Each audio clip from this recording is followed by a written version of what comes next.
So, in the previous lecture, we discussed about the borrowed feature of Indian Constitution, characteristic of Indian Constitution, and difference between unitary and federal constitution. And today we will discuss about the preamble and its significance. तो आज के lecture में हम बात करेंगे preamble और उसके significance के बारे में।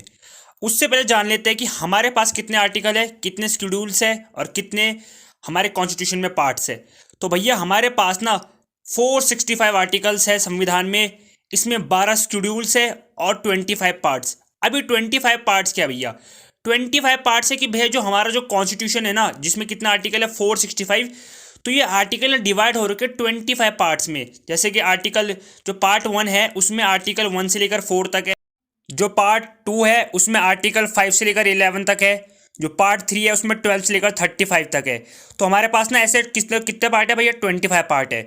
हमारे संविधान में 465 आर्टिकल्स है और ये आर्टिकल डिवाइड हो रहे 25 पार्ट्स में, और इसमें कितने हैं 12 शेड्यूल्स है।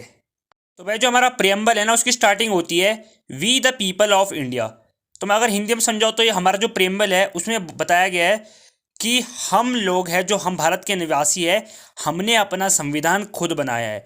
हालांकि हमने जो अपने संविधान के अंदर जो आर्टिकल्स है, फीचर्स है, वो हमने बोरो करे हैं बहुत कंट्री से, डिफरेंट कंट्री से हमने बोरो करे हैं, बट जो संविधान है ना हमने खुद ही बनाया है।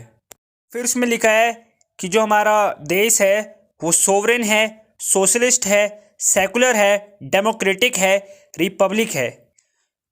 फिर उसमें बात करी गई है जस्टिस की, लिबर्टी की, इक्वालिटी की और फ्रेटर्निटी की। अब हम जितने भी पॉइंट्स हैं ना, ये sovereign, socialist, secular, democratic, Republic, justice, liberty, equality and fraternity को एक एक करके ढंग से समझते हैं। तो पहला है सोवरेन। सोवरेन का मतलब है कंप्लीटली इंडिपेंडेंट, यानी कि जो हमारा भारत देश है वो एक कंप्लीटली इंडिपेंडेंट कंट्री है और अब हमारे ऊपर कोई राज नहीं करता। Second is socialist. इसका मतलब ये है कि भैया सोशली, इकोनॉमिकली और पॉलिटिकली सबको बराबर के राइट्स दिए जाएंगे। फिर ये बोलता है कि चाहे कोई बंदा किसी भी जाति का क्यों ना हो, किसी भी धर्म का क्यों ना हो, चाहे वो काला हो चाहे गोरा, किसी भी कास्ट का क्यों ना हो, उसको बराबर के रिसोर्सेज प्रोवाइड किए जाएंगे संविधान के द्वारा। फिर है सेकुलर। सेकुलर का मतलब है no favour to any religion. चाहे कोई धर्म माइनॉरिटी में हो, चाहे कोई धर्म मेजॉरिटी में हो, सबको इक्वली ट्रीट किया जाएगा, सबको इक्वल राइट्स दिए जाएंगे। फिर है हमारे पास डेमोक्रेटिक और रिपब्लिक। तो भैया डेमोक्रेटिक का मतलब है people have right to elect, कि भैया हमारे यहाँ कोई डिक्टेटरशिप नहीं है। हमारे यहाँ के डेमोक्रेटिक कि भैया लोग अपना कैंडिडेट, अपना जो उनका लीडर हो वो खुद चुनेंगे। फिर है रिपब्लिक। रिपब्लिक का मतलब है कि भाई डायरेक्टली या फिर इनडायरेक्टली जो लोग हैं भारत के वो प्रेसिडेंट को चूज करते हैं। ठीक है भैया, ऐसा है कि भैया फैमिली टू फैमिली रूल होगा नहीं, जो किसके टाइम पे होता था, किंग्स के टाइम पे, कि अगर राजा है, राजा का बेटा ही राजा बनेगा। फिर है लिबर्टी। लिबर्टी का मतलब है कि भैया तुम्हें तुम्हें आज़ादी है थॉट्स ऑफ एक्सप्रेशन की, फेथ और वर्शिप की। चाहे तुम किसी भी भगवान को प्रे करो, ठीक है, चाहे तुम कुछ भी सोचो, चाहे तुम कुछ भी बोलो, भैया तुम्हें लिबर्टी है, तुम कुछ भी एक्सप्रेस करो, तुम्हारी फेथ कुछ भी हो, तुम किसी भी भगवान को वर्शिप करो।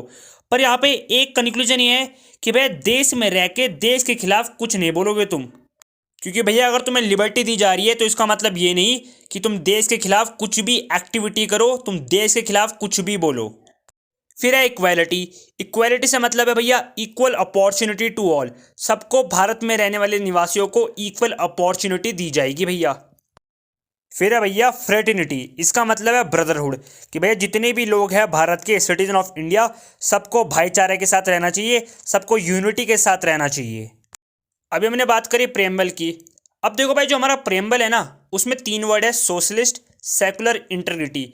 ये 3 वर्ड ना प्रेम्बल में नहीं थे। तो भैया 1976 में इंदिरा गांधी जी ने क्या करा, कॉन्स्टिट्यूशन में अमेंडमेंट करा। तो भैया इंपॉर्टेंट है 1976 में 42nd अमेंडमेंट हुआ था, जिसमें ये 3 वर्ड सोशलिस्ट, सेकुलर, इंटीग्रिटी हमारे संविधान के प्रेम्बल में जोड़े गए।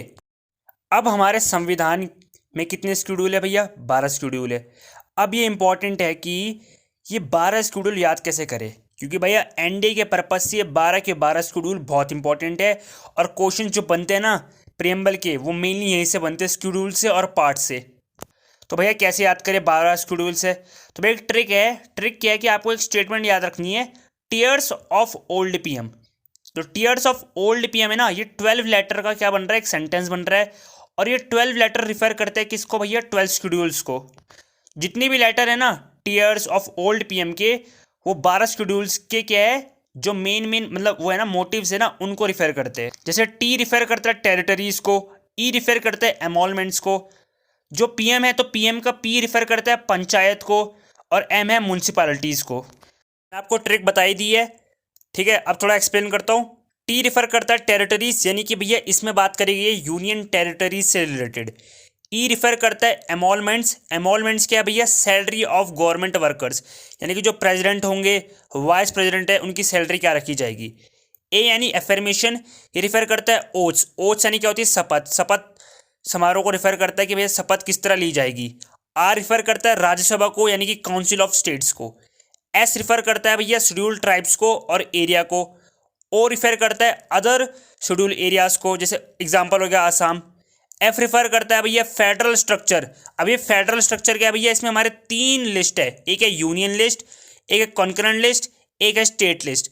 तो भैया यूनियन लिस्ट में कितने सब्जेक्ट है? Total 100 subject. कॉन्करेंट लिस्ट में कितने सब्जेक्ट है? 52 सब्जेक्ट।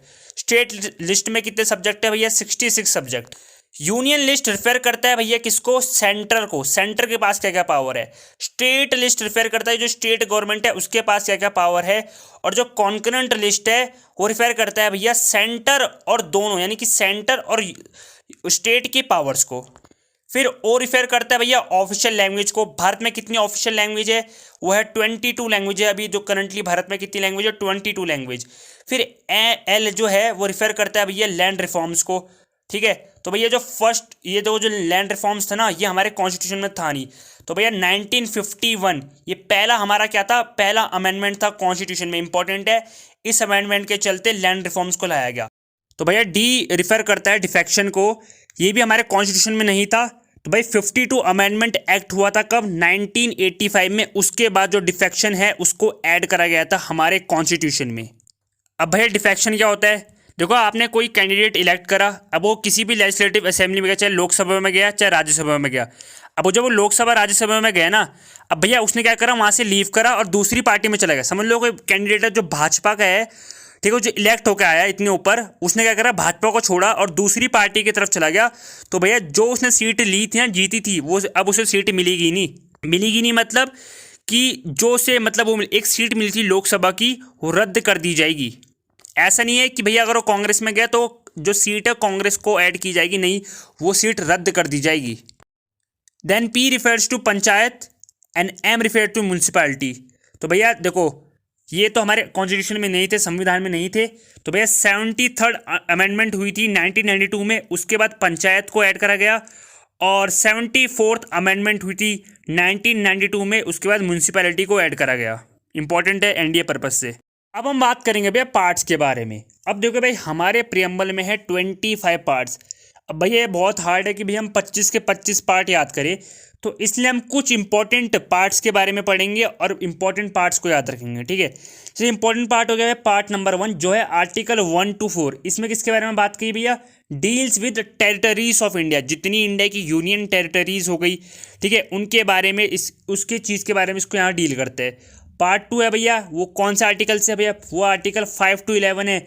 यहाँ पे हम किससे डील करते हैं? डील्स विद सिटीजन, ठीक है, तो सिटीजनशिप है उससे डील करते हैं। फिर पार्ट 3 भैया किससे रिलेटेड है?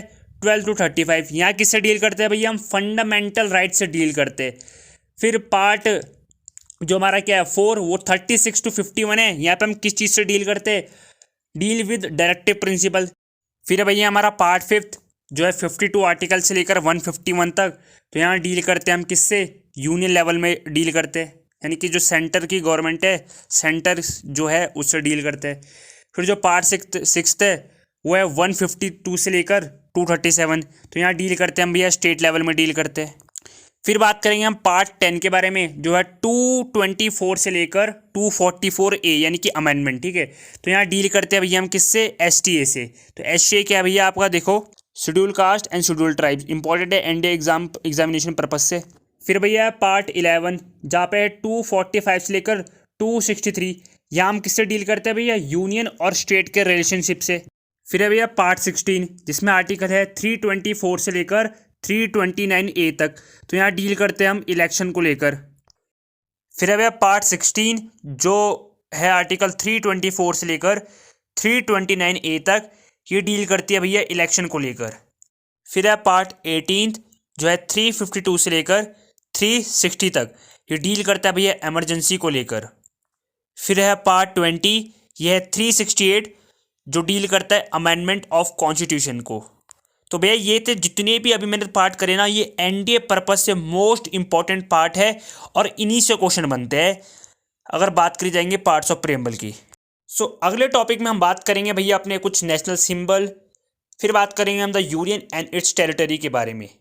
आज के लिए इतना ही, धन्यवाद, जय हिंद।